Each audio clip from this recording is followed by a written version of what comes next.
रजिया सुल्तान, जिसकी कब्र यहाँ बिल्कुल उसकी कब्र के पास ही है, जिसको यहाँ पर दफनाया गया था। और उसके कुछ अंश, फिर यहाँ पर एक कुआं भी है, वो भी दिखाऊंगा। नहीं है लाल वस्त्र पहन कर मेरे दरबार में आए और उसकी गुहार सुनी जाएगी, क्योंकि इल्तुतमिश की जो बेटी थी रजिया, ये इतनी होनहार, इतनी अच्छी तलवारबाज, इतनी अच्छी शासिका थी। राम राम साथियों, मैं आपका वीरेन अपने YouTube चैनल वीरेंद्र बिस्ला पर स्वागत करता हूं।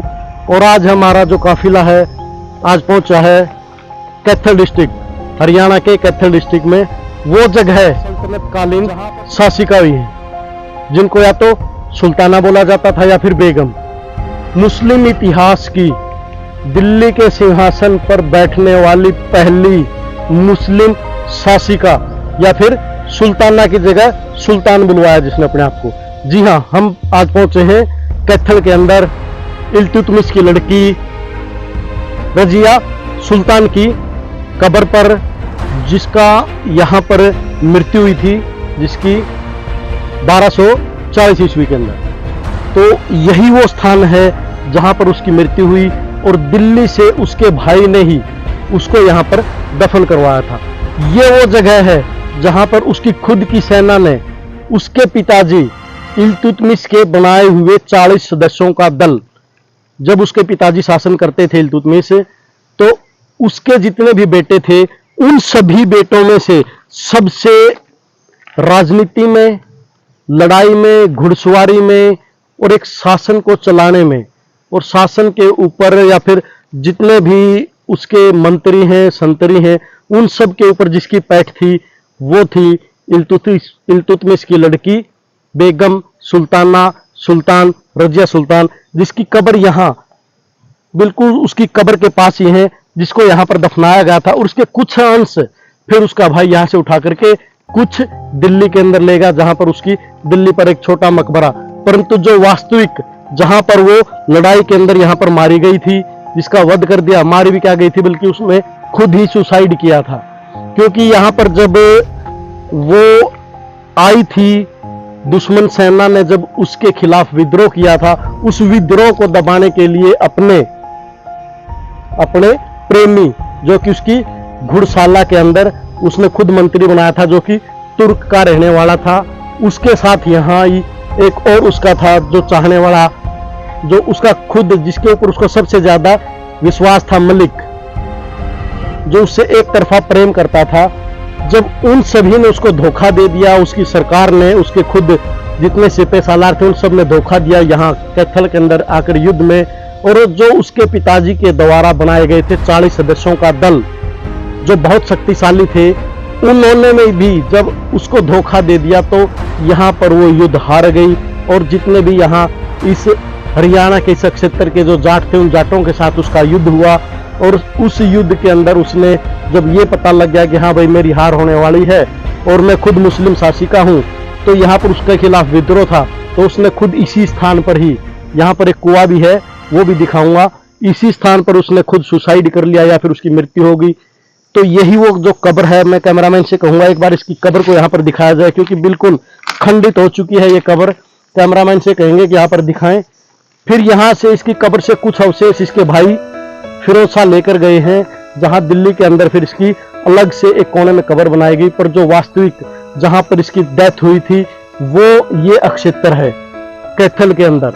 ये वो किला बनाया, छोटा सा किला बनाया हुआ था, जो कि आज बिल्कुल खंडर के रूप में तब्दील हो चुका है। यहाँ की सरकार ने इस स्वर्णिम इतिहास, पहली मुस्लिम शासिका, जो बिल्कुल लीडर होकर के उसके भाई के दरबार में लाल वस्त्र पहनकर गई थी, क्योंकि इल्तुतमिश ने ही एक प्रथा चलाई थी कि मेरे दरबार में जिसको न्याय नहीं मिल रहा, जो मेरे न्याय से खुश नहीं है, लाल वस्त्र पहन के मेरे दरबार में आए और उसकी गुहार सुनी जाएगी।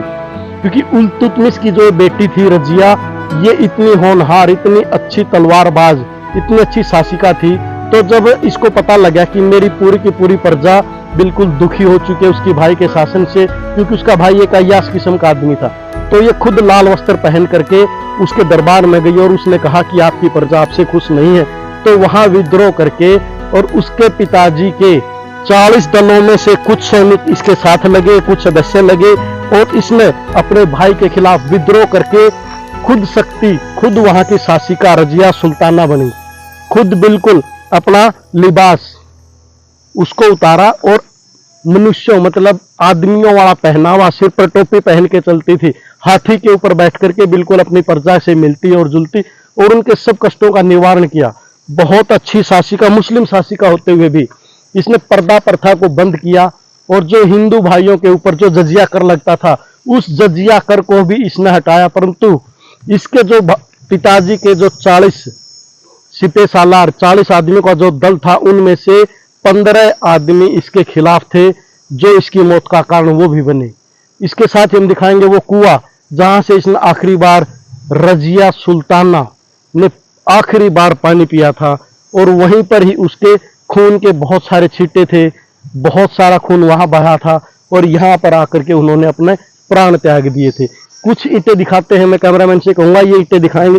बिल्कुल देखिए, लाहौरी ईंटें यहां भी हैं। जब इस किले का निर्माण करवाया गया तो ये ईंटें लाहौर से मंगवाई गई थी, जिनकी बनावट ये छोटी पतली ईंटें बहुत सारे किलों के अंदर प्रयोग की जाती थी। यहाँ पर भी उन्हीं ईंटों का ही प्रयोग किया गया है। बिल्कुल खंडर हालत में हो चुका है। उस बेगम का इतिहास जिसने औरतों के लिए इतने उत्थान के कार्य किए हैं कि सभी औरतों को उनके ऊपर गर्व होगा। हम इतिहास पढ़ते रानी लक्ष्मीबाई का, दुर्गावती का, इसी से मिलता जुलता बल्कि उनसे 2 कदम आगे रजिया सुल्ताना का भी इतिहास है, जो कि इतिहास के पन्नों में दबा दिया गया है। तो अभी हम वो कुआं दिखाएंगे आपको, आइए। हो गया? जी हाँ दोस्तों, यही है वो किला भी था जो बहुत ज्यादा अब नीचे दब चुका है, क्योंकि 1240 का समय था, क्योंकि 1236 में वो दिल्ली के शासन पर बैठी थी और लगभग 4 साल उन्होंने शासन किया था। उस शासन के दौरान 1240 ईस्वी के अंदर यहाँ पर उनकी मौत हुई थी। तो इसी के अंदर अब ये बिल्कुल नीचे दब चुका है, एक खंडर के रूप में आज यहाँ पर स्थापित है। तो इसके अंदर अब हम आपको दिखाएंगे कि वो किला जहाँ पर उस शासिका ने, उस सुल्तान ने आखिरी बार पानी पिया था और इसी पानी के अंदर कुछ ऐसी चीजें उनकी मिला दी गई थी कि जिससे वो लड़ने में थोड़ी असमर्थ हुई, परंतु अपनी मौत के आखिरी समय तक वो यहाँ पर लड़ती रही और अपनों के द्वारा ही दिए गए धोखे के कारण उनकी मृत्यु हुई थी। उस महान शासिका का अंत, और यहीं से उसके बाद जो उसके भाइयों ने आगे शासन किया तो आगे बहुत जल्द ही वो सल्तनत उनकी बिल्कुल खत्म हो गई थी। तो ये वो किला, मैं कैमरामैन से कहूँगा, सॉरी कुआं है। उसी कुएं के अंदर प्लस किला भी था। यहाँ पर एक बहुत अच्छी चौकी बनाई हुई थी इस रियासत को देखने के लिए, क्योंकि ये सारे का सारा दिल्ली सल्तनत के अंदर ही आता था। तो आज ये देख सकते हैं कितनी बुरी हालत में ये खंडर है। सरकार ने बिल्कुल भी इसकी तरफ ध्यान नहीं दिया और यहाँ पर भी वही लाहौरी ईंटों का प्रयोग किया गया है। एक 4 मीनार चबूतरे बनाए गए थे जिसके अंदर इसको ढक कर रखा जाता था। तो इसी के साथ आज हमने आपको बताया है दिल्ली की महान सुल्तान रजिया सुल्तान के बारे में, जिसकी प्रेम कहानी भी 2-2 आदमियों के साथ चली है और जो न तो अपने पति की हुई न अपने प्रेमियों की हुई, परंतु उसने अपने प्रजा के लिए एक माता की तरह कार्य किया है और पहली मुस्लिम शासिका बनी थी, क्योंकि पुरुष प्रधान समाज के अंदर कोई भी पुरुष ये नहीं चाहता था कि एक औरत हमारे ऊपर शासन करे। और जो उसके पिताजी के 40 दल बनाए गए थे, उस दल में शामिल 40 के 40 आदमी भी यही चाहते थे कि हम किसी मुस्लिम शासिका के नीचे रह करके काम नहीं करें। उसकी खुद जजिया कर हटाना, बहुत से ऐसे कारण थे जो उसकी मौत के कारण बने थे, जिसमें जजिया कर था, उसका स्त्री होना था, समाज के अंदर अच्छे काम लड़कियों के लिए। उस वक्त 1237 ईस्वी में उन्होंने लड़कियों के लिए अलग से स्कूल और लाइब्रेरियों का वहां पर बहुत बड़ा खुलवाई गई थी, लाइब्रेरी खुलवाई, स्कूल बनवाए गए थे। ये चीजें उसकी मौत के कारण बने। और सबसे बड़ा था जजिया कर, क्योंकि वो चाहती थी कि हिंदू भाई भी अपने मंदिरों के अंदर अपने भगवानों की पूजा करें, वहां पर जाएं, अरदास लगाएं। और जो जजिया कर था वो इतना भारी था कि आदमी जितना कमाता था उसका 75% जजिया कर के रूप में जाता था। ये उसकी मौत का मुख्य कारण और अपनों के द्वारा दिया गया उनका धोखा। तो आज हमने बताया आपको उस रजिया सुल्तान के बारे में। तो भाइयों, आप मेरे इस चैनल को लाइक कीजिए, सब्सक्राइब कीजिए और शेयर कीजिए, ताकि मेरा भी हौसला बढ़े और आप सब भाइयों के लिए मैं और भी ज़्यादा अच्छी वीडियोज़ हमारी हिस्ट्री को एक्सप्लोर करता रहूँ। जय राम।